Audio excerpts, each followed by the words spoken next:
The man amongst you, please my young brothers, please don't fall for the fitna of the street, man. This deed will make a man out of you. The street will only make a thug out of you. Every single man, Rajal in Arabic, every man is a male. But not every male is a man, and there's a very big difference between the two. He said the Rajal amongst you, the man amongst you, is the one who, when a musibah, when a calamity happens,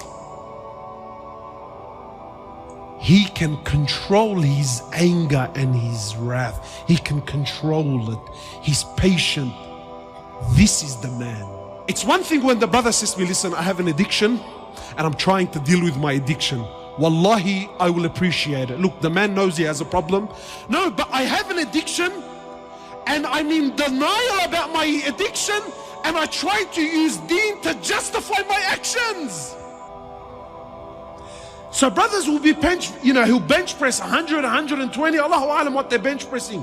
He'll bench press amazing weight and it's recorded and Snapchatted. But the same brother cannot lift a blanket for Fajr. You know, my brothers, a Rijal is not determined by his ability to fight or his physical or this. That's not how a Rijal is determined. But for me, above all, a real man is realistic and down to earth and understands that you can't have the pie and eat it too. Have you heard this saying?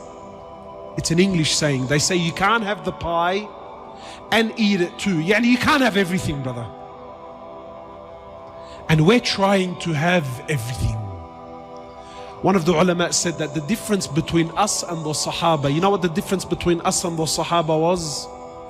He said they only wanted Jannah. That's all they wanted. We also want Jannah. You see the difference? They only wanted Jannah. We also want Jannah. You see, a real man is realistic. A real man is realistic. A real man knows and understands that if I'm gonna be a Rijal, see, to be a man, like I said, it's not a taru.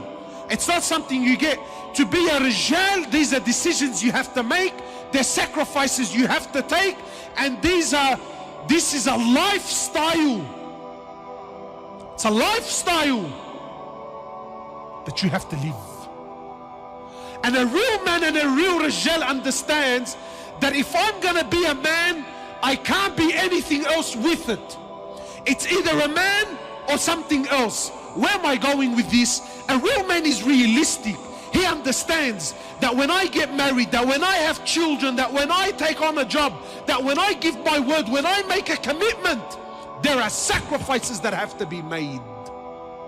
You see, today we're not men, we're boys. We're little boys that are stuck in big bodies. That's what we are, my brothers. Wallahi, forgive me. But if we're going to be honest here tonight, we are little boys that are stuck in big bodies. We like to think we're men. We like to think we're men. But when you go by the criteria of Allah and His Prophet, we're very far from it. And here's exactly what I'm saying about being realistic. We love the idea of being with a woman. Who doesn't like the idea? We love women, but no one loves to be married.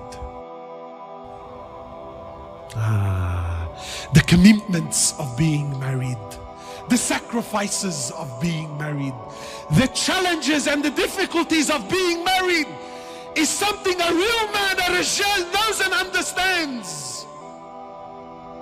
But we don't. We're boys. We love women, but no one wants to be married. And understands that in marriage, it's not all rainbows and lollipops. It's difficulties. Yeah, there's good times, no doubt. But there's hardship. And that's why it's half your deen. It's half your faith. We love kids.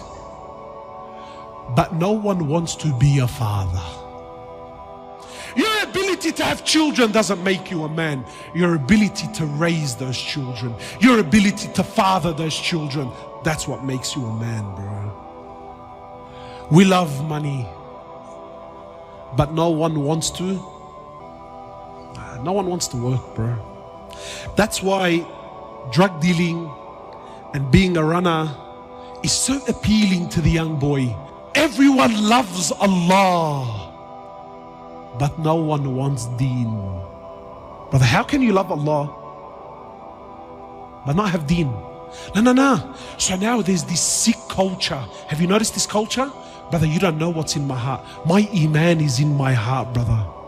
My relationship with Allah is in my heart. So now this idea of the heart, it's very poisonous. Why? Because it comes through. Brother, do you know what's in the hearts? No, I don't know what's in the heart. But really he's hiding his hypocrisy with this. Everyone claims they love the Prophet, but no one wants his sunnah. We love Jannah, but no one wants to die. Tell me, my brothers, is this the quality of a man? No, it's not the quality of a man. A man is realistic.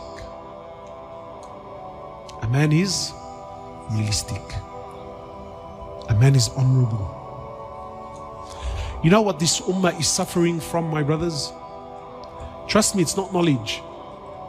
The alam is ocean, books, apps. Wallahi, jump on YouTube. Knowledge is there, it's abundant. What is this ummah suffering from more than anything? The biggest disease, the biggest sickness of the Muslims, the biggest calamity in the ummah. Do you know what it really is? There's no men. And you know who suffers the most when there's no men? Women and children. When there's no rijal, who suffers? You know, in English they say, when the cat's away, guess who come to play? When there's no rijal, when there's no men, when the cat's away, who comes to play? The rats and the mice.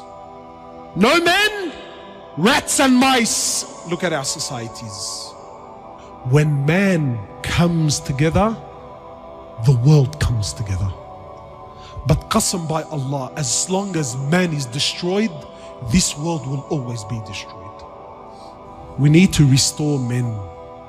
This ummah is suffering from a lack of men, my brothers.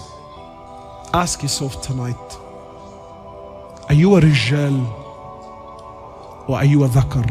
Are you a man or are you a male? We ask Allah subhanahu wa ta'ala to make us men. Men whom He's pleased with. Men whom revive this ummah.